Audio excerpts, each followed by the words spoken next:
तो कॉपी है उनका असां सिंध टेक्स्ट बुक किलो बोर्ड ऑफ करिकुलम ये साउंड आप लोग कैसे मान दरअसल कोर्स शीट जो रिड्यूस फॉर्म में क्लियर करा है जो पार्ट 2 ईयर 2020 एंड 21 सिर्फ उसे चलाया समरी चलाया है और में ही हर चैप्टर में लिखा है हमने तो पहले चैप्टर में बटा के लिखा है ऊपर ही है क्या biology and its major fields and your topic level of biological organization आणि जने पण आम्ही चॅप्टर स्टार्ट करायचं पाण्याची बस काय करायची म्हणजे काय कॉपी भी आणतो आणि ही कॉपी क्लास मध्ये मोठा मध्ये जोडू आणि ही ऍक्च्युअली शायद की आपला रिपोर्ट देऊन जो आठो क्लास जो रिप्रेजेंटेटिव होते वो कंट्रीब्यूशन करे सबने की फोटो कॉपी कराने तो ये हुआ और दो तरीकों से मैं ताकि बताया सिर्फ पेज बाय कैमरा सबने मंडा है फोटो तो कड़ी से को दंगा रहा हां भले लेकिन कोई मक्सद आई काम मुझे मोटा है जो सारी क्लास किया कोई भी खड़े काम खड़ो है दोस्त को पढ़े फोटो कॉपी कराए तो सबने कितने भी ठीक है कोई पिक्स का देता जी बंदी काफी मत आगे जा काफी आगे क्लास किया ते आखिर में एकरी काफी कभी भी बटे एकरी काफी हमारे एक्स्ट्रा है प्रॉब्लम इंटर नहीं है एकरी काफी मॉडल ना भैया क्लास में आप को अभी कवर नहीं ठीक है एकरी काफी मॉडल ना आ को वापस कवर नहीं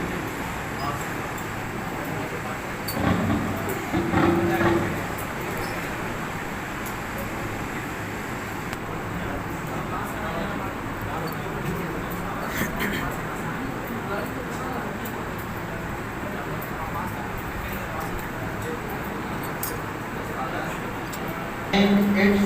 measure b ये बच्चा ने को डिस्कस की वो संकलन का टॉपिक पढ़े बायोलॉजी है its measure b सर ये टॉपिक पढ़ा था level of biological organization this is level of biological organization देखो असा दे टेक्स्ट बुक में लेवल ऑफ बायोलॉजिकल ऑर्गेनाइजेशन रखल है कोई लोअर लेवल का हायर लेवल मिसाल दो सब एटॉमिक पार्टिकल की लोअर लेवल आ तो एटम होना था हायर लेवल आ पर एटम मिली करे मॉलिक्यूल टाइम तो वो का लेवल हाई थी भी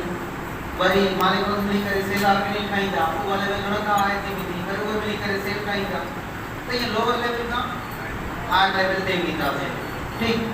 तो आपसे स्टूडेंट को सवाल पूछना है लाइफ जो बेसिक यूनिट तो सेल एटम आगे में दो लेवल एटम आगे में दो लेवल में सेल लेवल में बाद में दो तो वो शायद से सवाल पूछना है तो लाइफ जो बेसिक यूनिट है एटम छोड़ना है एटम सेल आगे में दो ऐसे बाद में दो अगर भी जवाब नहीं हो तो लाइफ के डिफाइन करना है लाइफ की प्रॉपर्टीज दे एक सेल बट लाइफ की प्रॉपर्टीज आने पर एक एटम वट लाइफ की प्रॉपर्टीज ना है एक सेल त रिस्पायर करे सके तो एटम रेस्पिरेशन न तो करे सके एक सेल त ग्रोथ करे सके तो पर एटम न तो करे एटम ग्रोथ न तो करे सके एक सेल रिप्रोडक्शन करे सके तो और एटम न तो रिप्रोडक्शन न तो करे सके तो एटम लाइफ जो बेसिक यूनिट छोड़ा मतलब लाइफ जो प्रॉपर्टीज ना है सेल जो मतलब प्रॉपर्टीज ना है क्या पॉइंट क्लियर थी आज शुरू था कि हम सब एटॉमिक का पढ़ा होगा इलेक्ट्रॉन प्रोटॉन है न्यूट्रॉन न्यूक्लियस में प्रोटॉन है न्यूट्रॉन होता है एंड शेल्स में इलेक्ट्रॉन होता है तो भाई ये ड्राई सब एटॉमिक पार्टिकल तो what are सब atomic particles the particles that make up an atom are called subatomic particles केड़ा केड़ा इलेक्ट्रॉन प्रोटॉन एंड इलेक्ट्रॉन कोई मिलकर शब्द आता है atom atom Greek word Atmos मा बनता है एटमोस की माना है indivisible that cannot be divided पर ये पुराना कॉन्सेप्ट आने दरो कॉन्सेप्ट जी वो भी बताएं all living and non living matter are formed of simple unit living होते चाहे non living है atom so all living and non living atoms so sorry matter are formed of simple units called atom. What is meaning quantity of atom, which literally mean something that cannot be cut, something that cannot be divided. कारण ये पुराना concept है वो ही है तो जने scientist के इलेक्ट्रॉन प्रोटॉन है न्यूट्रॉन की खबर न हुई ओसन दा याद नडे में नडो एटम आ असां के वधी के बनाए नथा सको पर बाद में खबर पड़ी तो एटम का भी नडा पार्टिकल्स आए लेकिन ता इलेक्ट्रॉन प्रोटॉन है न्यूट्रॉन था जने ने खबर न हुई तने चंगा भया के नॉट बी डिवाइडेड चलो लोग नहीं जान नहीं पर आने तक जाना है तो ये पुराना कॉन्सेप्ट है एटम्स मिली के छा ठाईंदा मॉलिक्यूल आने मॉलिक्यूल पढ़दा से पर अगर में कहां जल्दी पिक्चर कर दो सबको मॉलिक्यूल पढ़ा बुक तकरीबन 18,000 ही लगा हां एटम की माना है दैट कैन नॉट डिवाइडेड तो ये सोच है ये पुराना कॉन्सेप्ट है तो दोनों वक्त जने इलेक्ट्रॉन प्रोटॉन न्यूट्रॉन की खबर न हुई वो जब रात नडे में नडो एटम ऑन नडो कोई आई को एटम के नॉट बी डिवाइडेड पर बाद में खबर पड़ी स्टेटस नडा हो और तो साथ ही को हमें डिवाइड कर सकते हैं हां आने तो मिली कर स्टार्ट है मॉलिक्यूल लातीनी बोली में बदला मॉलिक्यूल ये दी माना है स्मॉल मास पर या फिर ना वधी का एटम मिली करे molecule a collection of 2 or more than 2 atoms held together by chemical bond इसका मॉलिक्यूल जीअं वाटर एक मॉलिक्यूल आ जंहिंमें हिकु ऑक्सीजन ऐं ॿ हाइड्रोजन मिली करे वाटर जो मॉलिक्यूल था ठाहिनि पोइ उते लिखियल आहे मॉलिक्यूल जा ॿ क़िस्म आहिनि ऑर्गेनिक आहिनि तमामु आसान आहे तो अहिड़ो मॉलिक्यूल जंहिंमें कार्बन ऐं हाइड्रोजन गॾु छा कार्बन ऐं हाइड्रोजन गॾु हुजनि उनखे छा चइबो आहे ऑर्गेनिक मॉलिक्यूल जीअं ग्लूकोज C6H12O6 कार्बन ऐं हाइड्रोजन गॾु उन करे ग्लूकोज छा थी वियो ऑर्गेनिक पर जंहिंमें कार्बन ऐं हाइड्रोजन गॾु न हुजनि इनऑर्गेनिक तव्हां वाटर खे ॾिसो हाइड्रोजन त आहे पर उन सां गॾु कार्बन न आहे त कार्बन हाइड्रोजन गॾु हुजे ऑर्गेनिक वही सेम मॉलिक्यूल में न हुजनि हाणे पढ़ंदासीं organic any molecule containing both carbon and hydrogen सही गॾु हुजनि हिकिड़ी मॉलिक्यूल वो ऑर्गेनिक आहे such as ग्लूकोज उते मां फार्मूला लिखी छॾियो पर मां पोइ अमाइनो एसिड बाबा प्रोटीन छा मां ठाहियां अमाइनो एसिड मां प्रोटीन वॾो मॉलिक्यूल आहे हुनजो बेसिक यूनिट अमाइनो एसिड आहे हे छा आहे लिखियल न्यूक्लियोटाइड बाबा डीएनए वॾो मॉलिक्यूल आहे हुनजो बेसिक यूनिट न्यूक्लियोटाइड आहे प्रोटीन जो basic unit amino acid DNA जो बेसिक यूनिट न्यूक्लियोटाइड ऐं तव्हां असांखे सभिनी ऑर्गेनिज्म के सेल्स के एनर्जी न मॉलिक्यूल में के मां एटीपी चलो ए very good A stand for adenosine P stand for फ्रॉस and P stand for phosphate energy rich compound ऐं में कार्बन हाइड्रोजन करे उन करे इहो थे ऑर्गेनिक हाणे ऑर्गेनिक पढ़ो Inorganic molecules do not include carbon and hydrogen in the same molecule. मिसाल के लिए water H2O hydrogen का है, carbon का है, carbon dioxide CO2 carbon का है, पर hydrogen का है. अगर carbon and hydrogen same molecule में organic वही गजना है inorganic. माने बाबा molecule नहीं करे organic है क्या? पर अगर मैं picture कर दूँ तो organic पढ़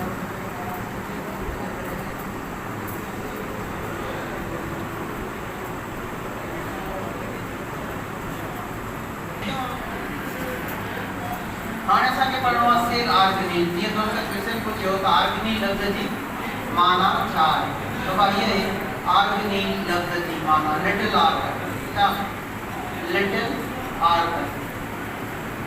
आर्गेनिन लफ़्ज़ जी माना छा आहे लिटिल आर्गन मिसाल तौर हिते को सेल था ठाहियूं छा सेल था ठाहियूं हाणे सेल के अंदर हिकिड़ो लिटिल आर्गन आहे माइटोकॉन्ड्रिया तव्हां सेल के अंदर हिकिड़ो लिटिल आर्गन आहे कहिड़ो माइटोकॉन्ड्रिया जैसा सेल रेस्पिरेशन कंदो छा कंदो रेस्पिरेशन पर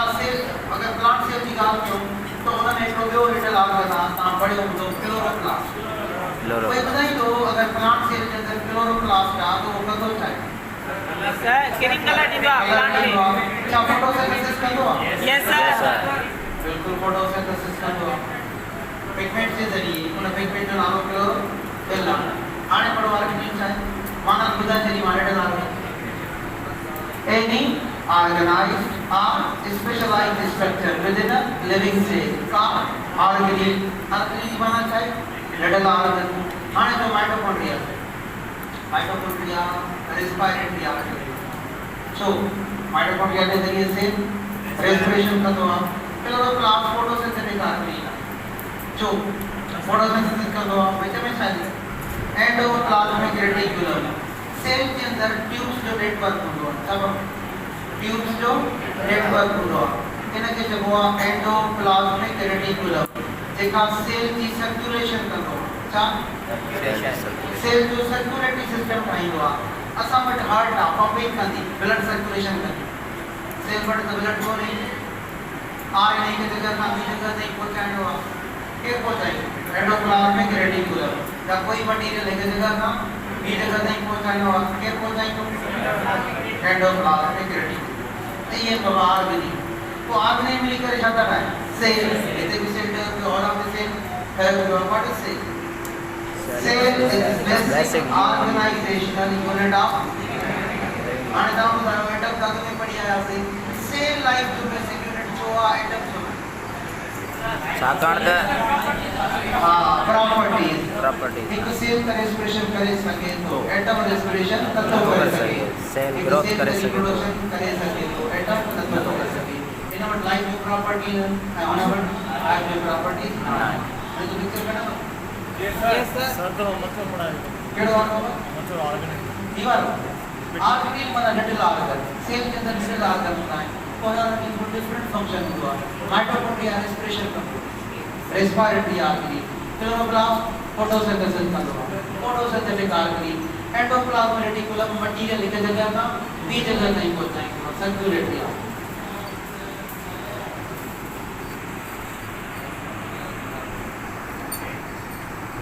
क्या जल्दी करे टिश्यू चाहिए पढ़ता से टिश्यू लेवल मिसाल तौर हिते मां हिकड़ो मसल सेल ड्रॉप कयां चलो हिकड़ो मसल सेल ड्रॉप कयो हिकड़ो मसल सेल बाबा ये संगा बाइसेप मसल ये ट्राइसेप मसल त मां हिकड़ो मसल सेल ड्रॉप कयो पर जे कने मां एड़ा 3-4 मसल सेल पाण में मिलाए छॾिया ये बियो मसल सेल मिलाए छॾियो उन सां बियो मसल सेल उन सां मिलाए छॾियो ये उन सां टियों मसल सेल मिलाए छॾियो वरी हे सां उन सां चौथों मसल सेल मिलाए छॾियो त हाणे मसल सेल पाण में हिकु ॼणा आहे ऐं मिली करे हिननि हाणे टिश्यू ठाहे छॾियो इन टिश्यू खे चइबो आहे मसल टिश्यू त सेल्स मां टिश्यू ठहंदो आहे मसल सेल्स पाण में मिली करे मस्कुलर टिश्यू ठाहींदा आहिनि हाणे थोरो टिश्यू ठाहे A tissue is a group of distinct and similar cells. जीओ सेल्स पाण में similar हैं. एक जना सेल्स मिली करे एक टिश्यू का टाइम ठीक है. That carry out specific function. मिसाल तौर मसल टिश्यू पर ठाए चलेगा. हे मसल टिश्यू जो फंक्शन है कंट्रैक्शन. मसल टिश्यू जो बाबा कम केड़ो कंट्रैक्शन है रिलैक्सेशन. असां मसल्स कंट्रैक्ट भी करना है पर दो टिश्यू जो मिसाल है तो चाहे बाबा नर्वस टिश्यू होता है असां जे ब्रेन में भी सेल्स हैं जेके ता न्यूरॉन्स का क्या कहना है और माइक्रो न्यूरॉन का के ठाए से ए बाबा मां हिते एकड़ो न्यूरॉन ड्रॉप छा ड्रॉप है उसे न्यूरॉन ब्रेन में तो हुआ स्पाइनल याद करे छो न्यूरॉन के नर्व सेल थे न्यूरॉन के हाणे देखो सेल अगर एड़ा ही मां कुछ न्यूरॉन एक वे सां गॾु रखी छॾे एड़ा ही मां कुछ न्यूरॉन एक वे सां छा रखी छॾे गॾु रखी छॾे हाणे एक न्यूरॉन हे ॿियो न्यूरॉन हे टियों न्यूरॉन ऐं हे चौथों न्यूरॉन त हाणे न्यूरॉन्स पाण में हिकु ॼणा इन्हनि मिली करे हिकिड़ो टिश्यू ठाहे छॾियो इन टिश्यू जो नालो आहे nervous tissue. छा? Nervous. Nervous tissue. लिखा है nervous tissue.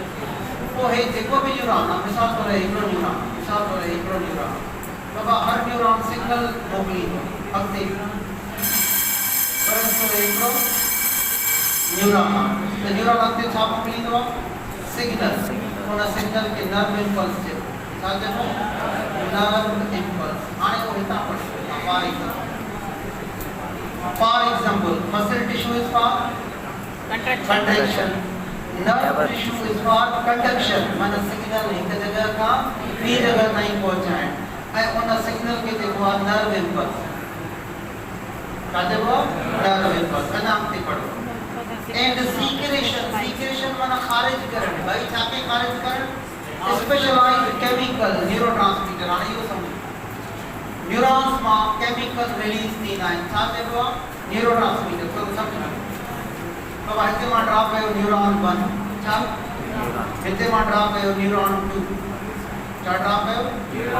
न्यूरॉन 2 नोट कयो पर न्यूरॉन पाण में फिजिकली कनेक्टेड न हूंदा आहिनि विच में गैप हूंदो गैप नज़र बि अचे हिते बि गैप नज़र बि अचे थो न्यूरॉन्स फिजिकली कनेक्टेड न हूंदा आहिनि छा हूंदो आहे बाबा ॿिनि न्यूरॉन्स जे विच में जेको गैप हूंदो उनखे जेको आहे सिनेप्टिक क्लेव छा चइबो इन न्यूरॉन के विच में गैप हूंदो आहे छा चइबो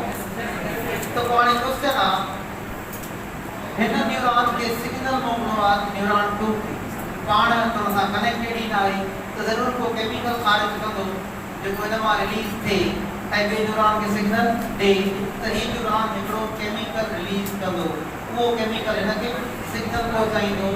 इन केमिकल खे चइबो आहे एंटी स्टैंड्स फॉर न्यूरोट्रांसमीटर तो ये हिकु न्यूरॉन मां केमिकल रिलीज थींदा आहिनि जेके न्यूरोट्रांसमीटर चइबो आहे उहे वरी ॿिए न्यूरॉन खे सिग्नल ॾींदा वरी उहो पंहिंजे बॉडी मां न्यूरोट्रांसमीटर रिलीज कंदो उहो वरी टे न्यूरॉन खे सिग्नल ॾींदो त ये सिग्नल पास करण लाइ न्यूरॉन्स केमिकल रिलीज कंदा आहिनि उन्हनि जो नालो न्यूरोट्रांसमीटर हिन जो पिक्चर बि कढो इशारो हे न ठाहींदो मां लिखंदो हिकु स्लाइड पढ़ायां मतलब आखिरी क्लास में स्लाइड पढ़ाया देखो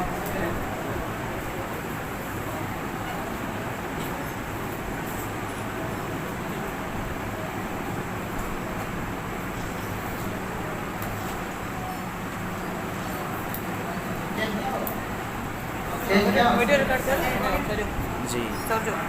मोकल जो तो आने बाबा छा आहे ऑर्गन लेवल टिश्यूज मिली करे छा ठाहींदा आहिनि organs are made up of tissues one together to perform माना हर ऑर्गन जो स्पेसिफिक कम हूंदो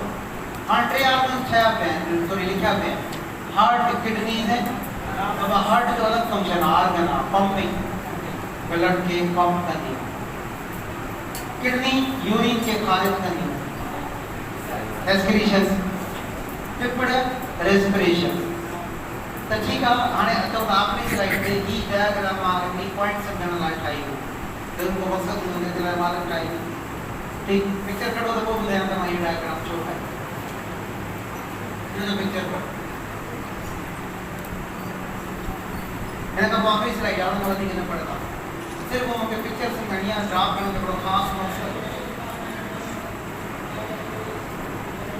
ड्रॉप करण जो जेका उहा स्लाइड सॉरी जेका पहिरीं पिक्चर आहे हुनते ड्रॉप करण जो हिकिड़ो मक़सदु हुओ ही मक़सदु हुओ ही स्लाइड पढ़ण खां पोइ मां हुन डायग्राम हिन खां वधीक न पढ़ाईंदुमि पंहिंजे ते लास्ट आहे त पोइ ऑर्गन्स मिली करे ऑर्गन सिस्टम ठाहींदा आहिनि यानी ॿ या टे ऑर्गन्स मिली करे गॾिजी कमु कंदा आहिनि हुनखे छा चइबो हाणे ॾिसो organs work together to form organ system मिसाल छा आहे ॾिनल हाणे कार्डियोवैस्कुलर सिस्टम सम्झो कार्डियो तो ॿ या ॿिनि खां वधीक ऑर्गन मिली करे ऑर्गन सिस्टम ठाहींदा आहिनि ऐं ऑर्गन सिस्टम जो मिसाल छा आहे लिखियल